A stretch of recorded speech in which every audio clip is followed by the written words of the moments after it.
Hi, everybody. This is Marlene with Eerie News, and today is December 18th, 2023, Monday, December 18th, 2023. And our first story is out of Stranger Than Fiction Stories and is titled The Killing of Kathleen. What is a perfect opportunity for a killer than to find another murderer to blame for their deeds? Kathleen Kimberly Robinson wasn't identified until November 26, 1977. The 17-year-old had been found in a parking lot not far from a brushy area of the Wilshire district, near the corner of Pickford Street and Curzon Avenue. She'd been strangled but not sexually molested.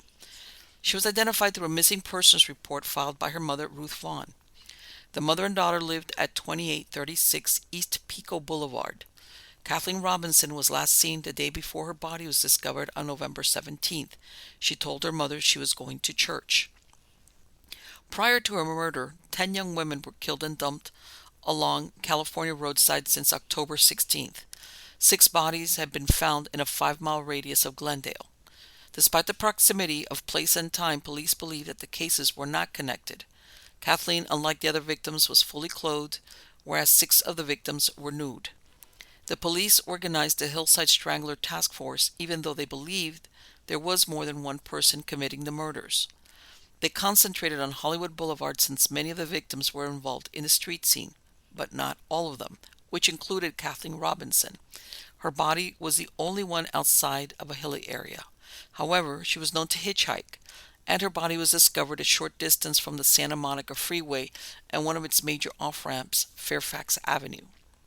20 months after the first strangler victim was discovered, Kenneth Bianchi was charged in 5 of the 13 murders.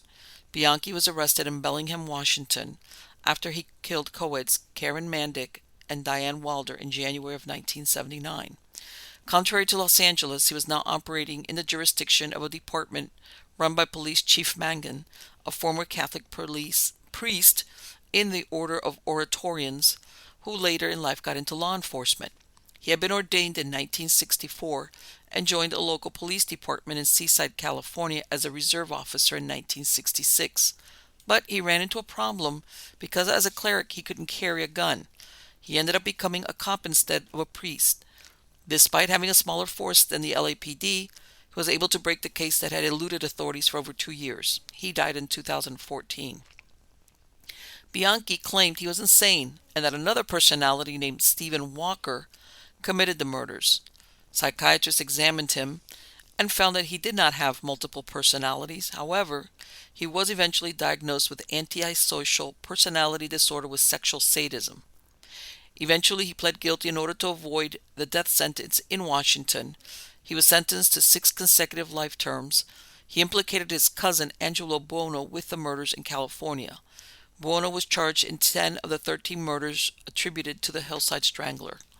Afterward, Bianchi tried to blame a co-worker named Gregory Flaccoy for the deaths of the women in Bellingham. However, Flaccoy had been killed in a motorcycle accident in May of 1979.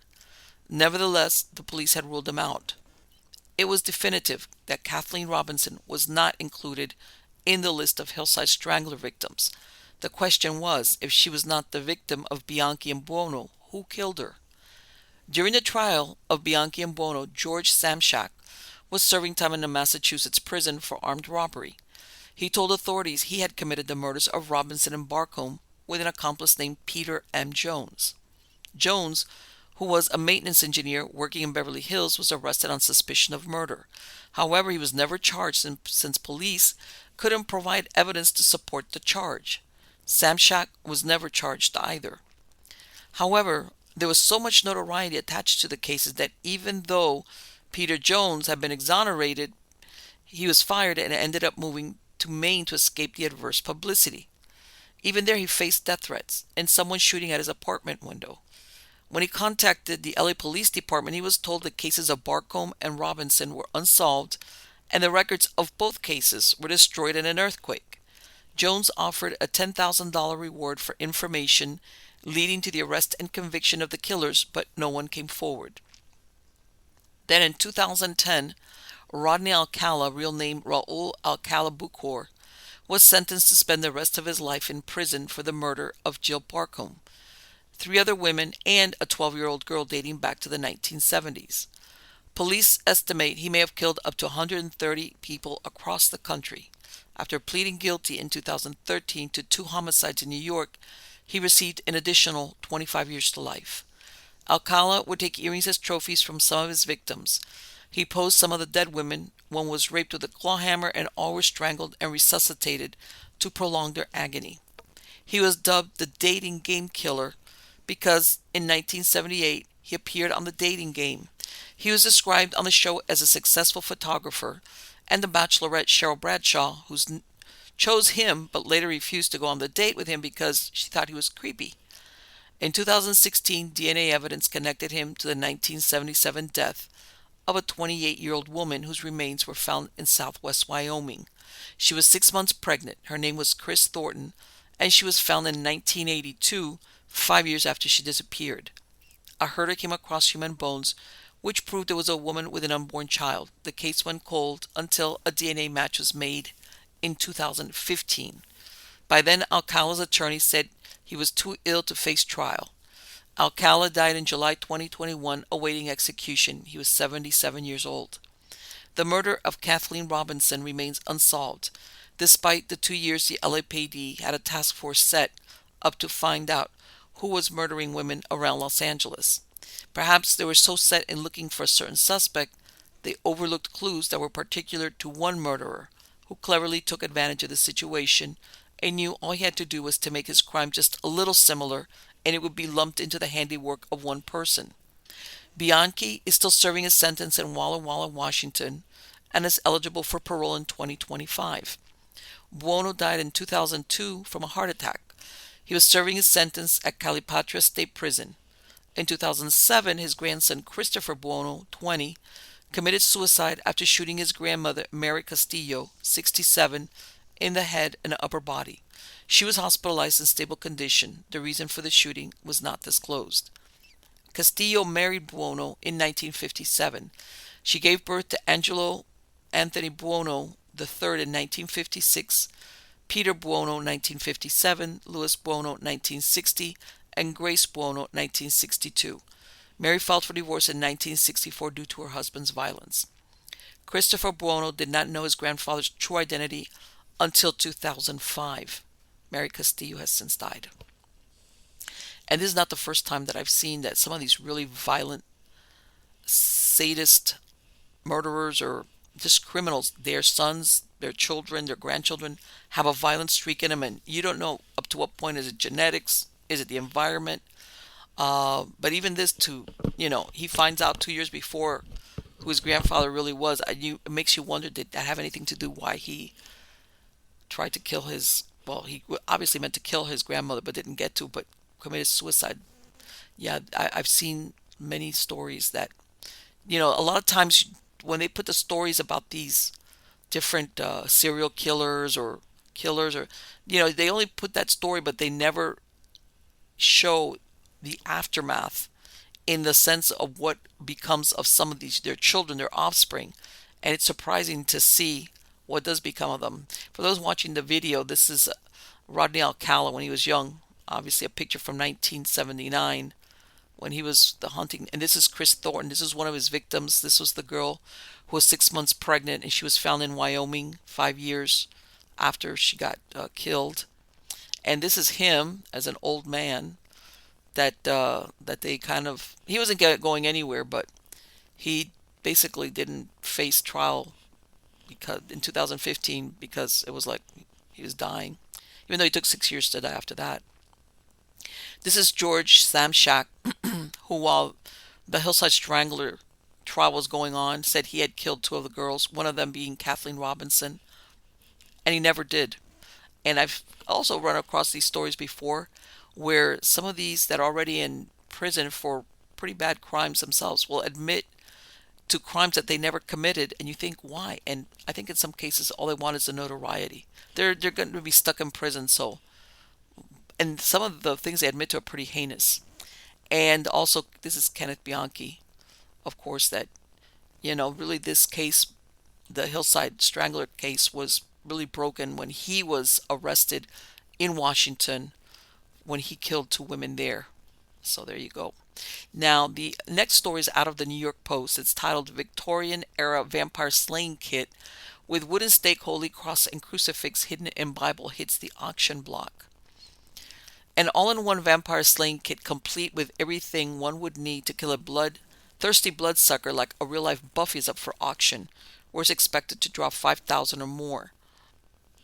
The Victorian area toolkit, which comes in a hollowed-out Bible with secret lock compartments, includes a wooden stake, holy cross, a crucifix, rosary beads, a brass hammer, a celestial, candlesticks, a small Bible, and a miniature telescope, according to Hanson's auctioneers. And if all that doesn't get the job done, the collection also includes a pistol to ensure the fanged beast turns to dust. The items all date back to the 19th century but are believed to have been put together as a full collection inside the Bible stash box in the early 20th century. A name on the lid of the case reads Mrs. I. and F. Willits and belonged to the American film actress, according to the seller. And look at that, that's what that looks like inside the Bible, is a wooden box. The complete collection is expected to fetch between $4,000 and $5,000 when it is put up for auction at Hanson's auctioneers on Saturday. But it could collect a much higher sum.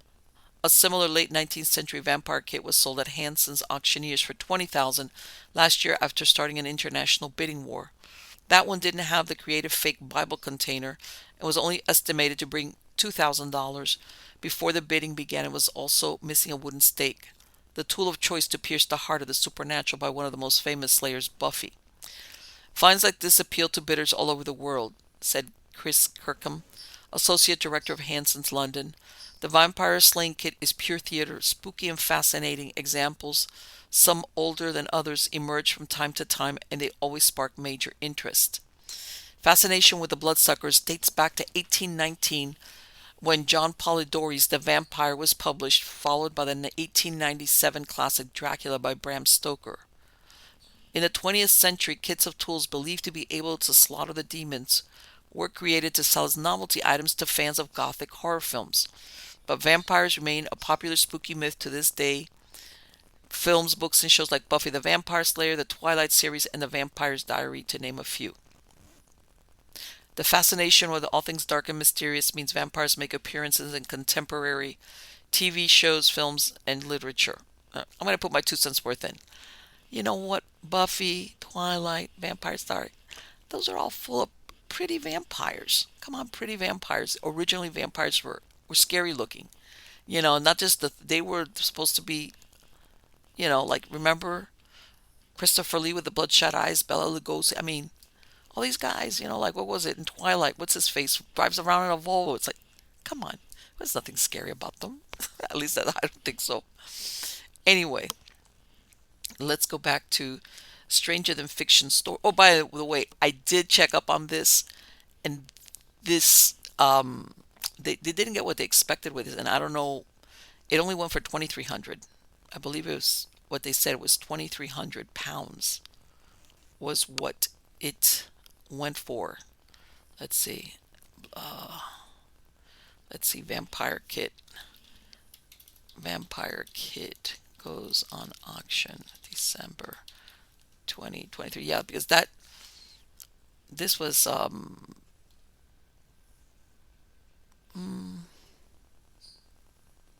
Vampire Killing Kit.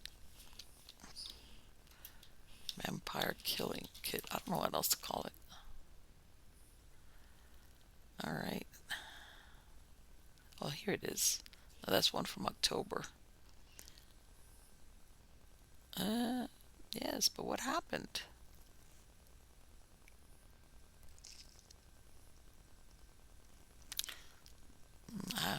Now I can't find it. But anyway, I believe this went for like 2,300. Not as much as they expected. But anyway, I'm sure there's plenty of people out there that that's their bag, baby. Anyway, the next story is out of Stranger Than Fiction Stories and is titled Serial Art. Why does death row inspire the artists and killers? The world may never know.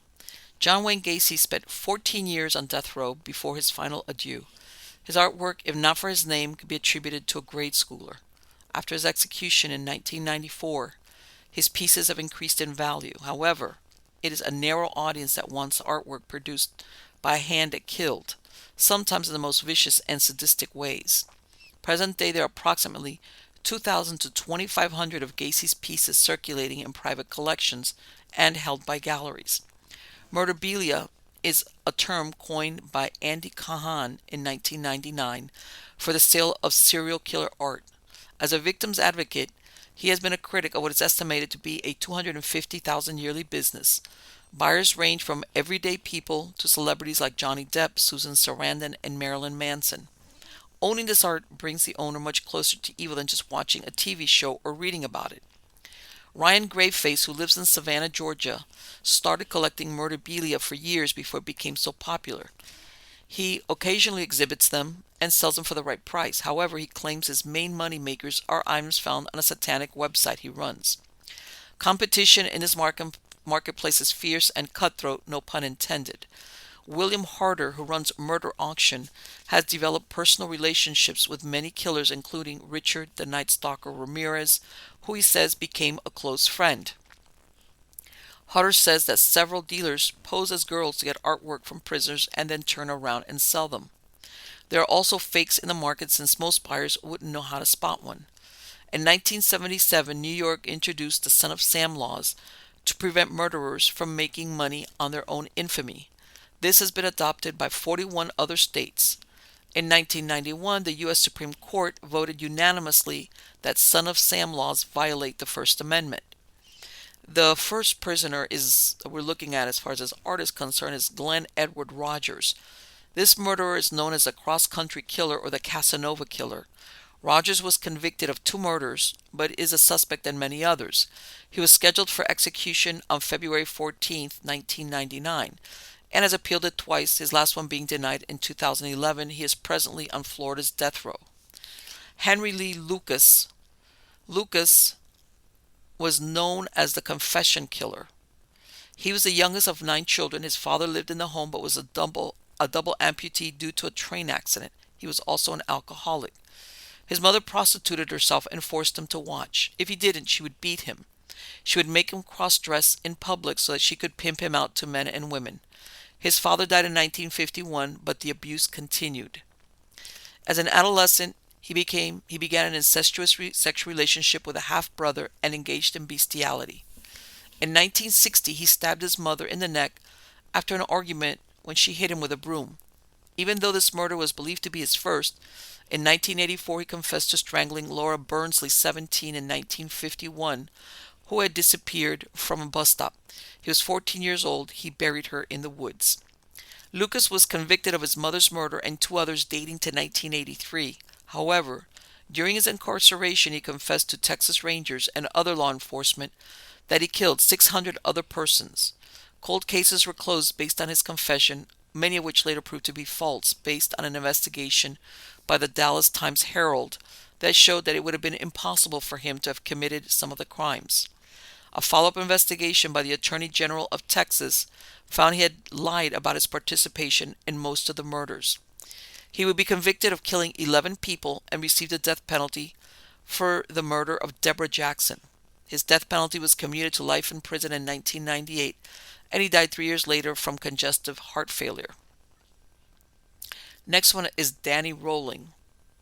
In 1990, he killed 4 University of Florida students and 1 from Santa Fe College in 4 days. He was dubbed the Gainesville Ripper and later would go on to confess to the murder of 3 people in Louisiana. He also attempted to kill his father in 1990, who had abused him as a child. In 1991, he was charged with 5 counts of murder, but 4 years would pass before he went to trial for the crimes. He was sentenced to death in 1994. He was executed by lethal injection on October 25, 2006. Sandra London, who was once engaged to serial killer Gerard Schaefer, broke off this engagement to collaborate with Rowling on the book The Making of a Serial Killer, the true story of the Gainesville murders in the killer's own words. They would become engaged. During his years of imprisonment, he wrote songs, poems, and drew pictures. It is incredible. But anyway. The next one is named Otis Toole. Like his lover, he was the lover and conspirator of Henry Lee Lucas, which is The one he passed away in 2001. That's the first one we talked about. He committed his first murder at the age of 14. During his incarceration, he confessed twice that he killed Adam Walsh, son of John Walsh, host of America's Most Wanted. He would recant, but in 2008, DNA evidence proved he was the one who killed the boy. He would be convicted of 6 counts of murder and received 2 death sentences that were commuted to life imprisonment on appeal. He died in 1996 at age 49 from cirrhosis of the liver. His body went unclaimed and he was buried in the Florida State Prison Cemetery. Both of his parents were abusive, and like Lucas, his mother would cross-dress him as a girl and call him Susan. He was sexually abused through incestuous relationships with close relatives, including his older sister. He said his maternal grandmother was a Satanist who exposed him to satanic rituals in his youth, including grave robbery. He had an IQ of 75 and he suffered from epilepsy. He was forced to have sex with a friend of his father when he was 5 years old, and he had a homosexual relationship when he was 10 with a neighbor who was 12. He prostituted himself as a teenager. He drifted through the southwestern United States and supported himself through panhandling and prostitution, where it's believed he committed several murders that until today are considered cold cases. He returned to Jacksonville, where he originated from, and met Henry Lee Lucas in 1976 at a soup kitchen. Toole claimed he committed 108 murders with Lucas, some ordered by a cult called the Hands of Death. There you go. Next one is named Herbert Mulligan. No, I'm sorry, Herbert Mullen. Mullen was born on August 18th, the anniversary of the devastating San Francisco earthquake that razed the city in 1906. He would give great significance to his birthday when he committed his crimes. He killed 13 people in California during the early 1970s, which he justified as the only way to prevent earthquakes. Since there seemed to be no pattern to the crimes, the police did not connect them as being perpetrated by the same person. In 1973, he was convicted of 2 murders in the first degree, 9 in the second degree, and he was sentenced to life imprisonment. His requests for parole were denied 8 times. Mullen grew up in San Francisco, and when he was 16 years old, he was voted most likely to succeed by his classmates. It was around this time that he developed paranoid schizophrenic disorder. He would be committed to 5 mental hospitals, and by the time he was in his 20s, his condition would be aggravated by the use of marijuana and LSD. He believed the death of Americans in the Vietnam War had made enough blood sacrifices to nature, but with the end of the war, he needed to start killing people so that he could stop an earthquake. He went through his murder spree in 4 months. In 1973, his 1973 trial hinged more on whether he was legally sane, since he had admitted to all the murders. He had an adjoining cell with serial killer Edmund Kemper, who disliked him because he killed for no good reason. Mullen died at age 75 from natural causes in 2022. Incredible why it takes so long to execute some of these people. No. Yep, I think they should do it especially with DNA evidence to back it up. So let's go back, since we're on the vampire thing. What was it? There was a really interesting one that I saw. I said that's really unusual. But yeah, some of these stories of some of these I mean, even and I understand as far as that you can only bring somebody to trial when you've proven that they've done something, obviously horrific in this case, but that they get appeals, and then they get their sentences commuted, and then when they don't, it takes a really long time to kill them. I hate to say it. I just feel that, and you know that a lot of these, unfortunately, whether it's because of mental illness or just they go on to commit murders again once they're let out again. Okay, this is cute. Let's look at this one right here. Texas woman finds possum hiding in her Christmas tree after it sneezes. Don't know how it got in here. A Texas woman has gone viral after capturing the moment she found an uninvited guest hiding in her Christmas tree. Brett Ingram, 29, a media marketing manager based in Dallas, Fort Worth, Texas, told Fox News Digital she was finishing up some work at home when she heard a soft sneeze. I kept working thinking I was maybe just hearing things.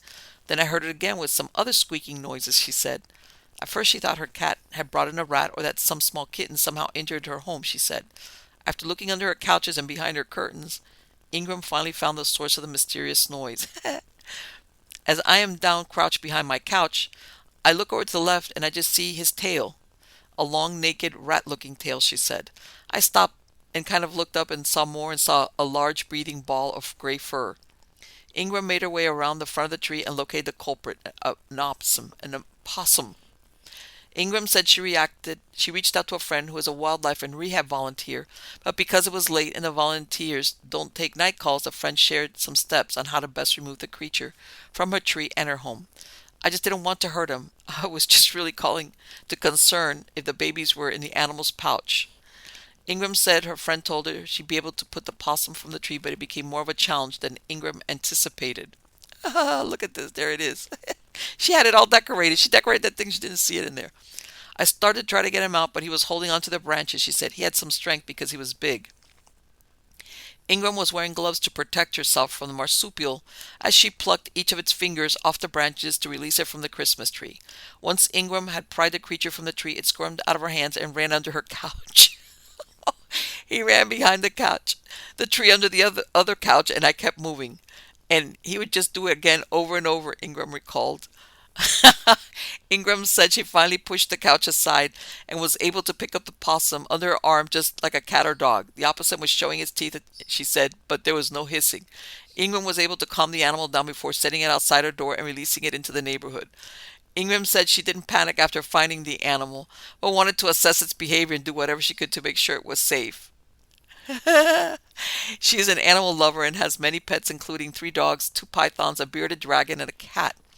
She documented the moment when she found the possum and shared it on TikTok. The video has garnered roughly 6.6 million views. She believes the animal may have been inside her home for at least a couple of days before she found it, she said, although she's unsure how it got inside. While both possums and opossums are marsupials, the two animals have their differences. I didn't even know that. Opossums were discovered in Virginia in the 17th century by John Smith and are the only marsupials found in North America. Though opossum is sometimes shortened to possum in North America, with the two words often being used synonymously, this is technically a misnomer, according to Terminix, a pest control management organization. Possums were first discovered in Australia in the late 1700s. Unlike opossums, possums have furry tails, which is how they got the name brush-tailed possums, and are found throughout Australia. Australian possums have shorter, less pointed snouts in comparison to the opossums found in North America. It has been 2 weeks since Ingram posted a viral reveal and the opossums has not made another reappearance. You know what? I didn't know that. I thought they were the same animal. I'm telling you, you learn something new every day. Let's see. Hold on. Let's watch this. For those of you who are... This is her TikTok. I got to see this because I can just see that.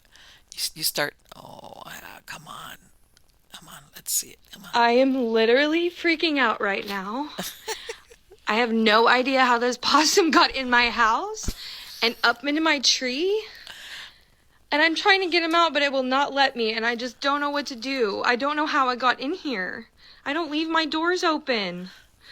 Somebody help. Let me tell you something. I commiserate. I'm an animal lover. Marlene, I could see myself doing something like that. Like, I don't want to hurt him, but my God, how long has this thing been staying? It's staring out at her like, yeah, I know you're talking about me, lady. Oh, that's great. I love it. Okay, then let's see. Let's go back to Stranger Fiction stories. I'm telling you, I think that's so cute. All right, and this is titled "Human Body Parts Used for Decorative Purposes." What can I say? The plunder of bodies from Harvard Medical School's morgue earlier this year has led to the arrest of another person. Within weeks of the arrest of Cedric Lodge in June of 2023, the one-time manager of the Harvard Medical School's Anatomical Gift Program, a lengthy title for the morgue, police arrested James Knott. FBI agents searched the home of 40-year-old Knott, located in Mount Washington, Kentucky, where they found 40 human skulls, spinal cords, femurs, and hip bones. In an abundance of precaution, they asked him if anyone else was in the home. His response of, "Only my dead friends," was quite unexpected.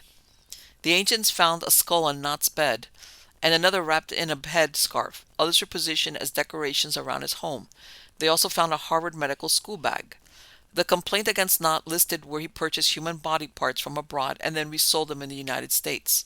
In homage to the famous 19th century body snatcher William Burke, Knott used this pseudonym as his Facebook identity. This was the platform he used to describe and sell the body parts. Knott was only charged with alleged gun possession, which as a felon he is not allowed to have. There are no federal laws that prohibit owning human bones, and in some states there are certain restrictions on sending and owning human bones. Knott seemed to be aware of this because in his Facebook post promoting bones that were for sale, he noted they could not be shipped to Tennessee, Louisiana, or Georgia. In December 2023, he pled guilty to illegal possession of a firearm by a prohibited person. He could face up to 15 years in prison, a $250,000 fine, and 3 years supervised release. Not traded in body parts with Jeremy Polly, the owner of the Memento Mori Museum. Polly was arrested recently as part of the network that bought and sold body parts and bones, many of them sourced from morgues. Ironically, the tip to the authorities of the buying and selling of human body parts came from Jeremy Polly's ex-wife. When authorities searched Polly's home, they found human organs and skin in 5-gallon buckets along with 2 human brains, 2 lungs, a heart, 2 livers, and a skull with hair. One of Polly's customers was Matthew Lampy, 52, a tattooist from Minnesota who owned Get to the Point Tattoos. The pair transacted over $100,000 in online payments for body parts or bones. In 2008, in an interview with Big Tattoo Planet, Lampy spoke about his collection. "My mind never relaxes. I'm always in a constant state of flux. When I am not tattooing or designing, I collect items. My collection consists of several tantric kampala, human skulls, a mortician's makeup kit previously used, of course, and a customer's toe." Lampy was indicted in June 2023 on federal charges for selling and buying human remains. On February 27, 2022, Lampy agreed to buy a stillborn boy from Polly. The child was to be cremated and instead was sold by an Arkansas mortuary worker to Polly for $300. Polly traded the baby's remains and $1,500 in exchange for 5 skulls from Lampy. In June 2022, Polly sold Lampy a pair of smoker's lungs for $1,900. Present day, numerous families have joined a class action lawsuit against Harvard as a result of the investigation of the stolen body parts. The lawsuit states, Harvard abandoned the remains in a facility that was a place of freakish desecration where, according to the indictments, criminals were allowed to roam and pick over loved ones' remains for bits like trinkets at a flea market. End quote. Body parts are not only sourced inside the United States. In November 2014, 3 parcels bound for the U.S. from Bangkok were x-rayed, and inside were found 5 preserved human parts, which included an infant's head, a baby's foot, and an adult heart. They were labeled as toys. DHL, the shipping company, identified the sender as Ryan McPherson, 31, an American tourist who told authorities he found the creepy items at a Bangkok night market. He was quoted as saying he thought they were bizarre and he was sending them to his friend Eugene Johnson in the States. However, one of the packages was addressed to himself. It turned out they were stolen from the medical museum of one of Bangkok's biggest hospitals. A dean at the hospital said the 2 Americans were filmed on closed-circuit TV when they visited the museum a few days before the discovery. However, they did not take anything. The head of the Department of Forensic Medicine at Chulalongkorn University said it was possible the parts were taken from murder victims since they had wounds, including a hole through the adult heart and a stab wound in one of the tattooed strips of skin. These sections of human skin were decorated with ancient tattoos believed to bring invincibility. McPherson and Daniel Tanner, 33, were set free after being questioned by police, after which they promptly escaped to Cambodia. In 2003, McPherson produced a video series titled Bum Fights. It featured homeless people fighting that he had paid to do so. It enraged activists, and ultimately McPherson was fined $500 and had to serve community hours at a homeless shelter. What plans McPherson and Tanner had for the body parts remain unknown. In 2008, Michael Mastromarino pled guilty to stealing body parts. His scheme involved harvesting bone fragments and flesh from bodies at funeral homes without the knowledge of the victims' families. He would sell them without inspection for disease, and some were used in transplants and medical research. Several funeral home directors also pleaded guilty to the roles that the enterprise, to roles in the enterprise. After losing his dental license in 2000 for testing positive for narcotics, he opened biomedical tissue services, which prospered. It became a multi-million-dollar operation selling stolen body parts for transplants and research, but it was eventually closed once it was found to be a human chop shop. Corpses taken from different funeral homes were chopped up and sold to medical facilities across the United States. One of the bodies sold was that of Alistair Cook, the former host of Masterpiece Theater on PBS. Bob Milner, 41, had surgery in 2005 to treat degenerative disc disease in her cervical spine. She later learned her bone graft was possibly taken from Alistair Cook, who died aged 95 of cancer in March 2004. Mr. Cook was too old and sick to be an acceptable candidate for tissue harvesting. Turned out the permission paperwork for Mr. Cook had been forged. Master Moreno died in July 2013 from cancer while serving a 30-year sentence. He was 49 years old. And this is the thing. I don't agree with selling body parts, but if you give your body for science and you do that voluntarily, your family does that, and they dispose, they're supposed to dispose of the remains after it's used, because that's what's. But these people that, let's say, like that stillborn child that the parents thought they're going to cremate the child, and it's used for that. That, in my book, that's unforgivable. That really is. Plus, I don't know. You got to be really sick to do that. That's like, come on. I mean, talk about, that's beyond morbid. That's like very. Okay, let's go to this one. Let's stay with the New York Post. This is titled, Cryptic Notes Found Hidden in 19th Century Silk Dress Decoded After 10 Years Reveal Surprising Story. Within a secret pocket of a brown silk dress, paper notes containing messages written in code were discovered after being hidden for more than 100 years. The dress was a silk bustle dress from the 1880s, according to Noah, and it was found by Sarah Rivers Cofield in an antique mail in Maine in 2013. Upon closer inspection, Rivers Cofield discovered the handwritten notes inside a secret pocket sewn into the seams of the skirt bustle. The notes were cryptic, containing lines of text filled with seemingly random words. For example, one line read, Bismarck, omit, leafage, buck, bank. Rivers Cofield posted about her discovery online, hoping to crowdsource some help deciphering the message. During that time, her online community suggested that the messages could be written for a telegram. Given the brevity and staccato nature of the notes, along with the dress, coming from a time when sending telegrams became a common form of community, this lead seemed promising. However, the meaning of the message remained a mystery for 10 more years. The silk dress cryptogram, as it became to be known, was considered by expert and amateur cryptogram lovers the world over to be one of the top 50 unsolvable codes in the world. A breakthrough occurred when University of Manitoba researcher Wayne Chan, who solves codes as a hobby, realized that the code words in the notes were similar to those used by the U.S. Army Signal Corps to discuss the weather. This era is one that Chan referred to as bygone time, when the telegraph ushered in a new era for operational meteorology. To confirm this connection between the telegraph and silk dress cryptogram, Chan was able to pore through a PDF copy of a weather telegraph code book from 1892, which is currently available at NOAA's Central Library in Silver Spring, Maryland. Titled Weather Code, the book was published by the Weather Bureau within the U.S. Department of Agriculture. Chan also sifted through other NOAA resources, which helped him confirm that the messages were from Signal Service, weather stations, or stations that sent and translated coded telegrams about the weather in the U.S. and Canada. He learned that each line of the messages contained codes about weather observations at certain locations. For example, the line Bismarck, omit, leafage, buck, bank meant the following according to NOAA.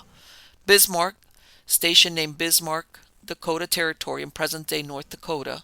Omit, air temperature 56 degrees Fahrenheit, barometric pressure 0.08 According to NOAA, only the fractional part of the pressure value was telegraphed, unless the station was west of the 97th meridian or the pressure was below 29.4 or above 30.8. In this case, the actual reading was 30.08. Leafage, dew point, 32 degrees Fahrenheit, observation time 10 p.m. Buck, state of weather, clear precipitation, none wind, direction north, bank. Current wind velocity 12 miles per hour, sunset clear. Chan also discovered that the weather observations were taken on May 27, 1888. As far as the woman who wrote the coded message and wore the brown silk dress, nobody knows. Chan followed a possible lead to a signal service office in Washington, D.C., but it led to a dead end, leaving the woman behind the message a mystery for now. And it's like, of all the things you're going to write a code about, why that? That's very weird. That's very intriguing.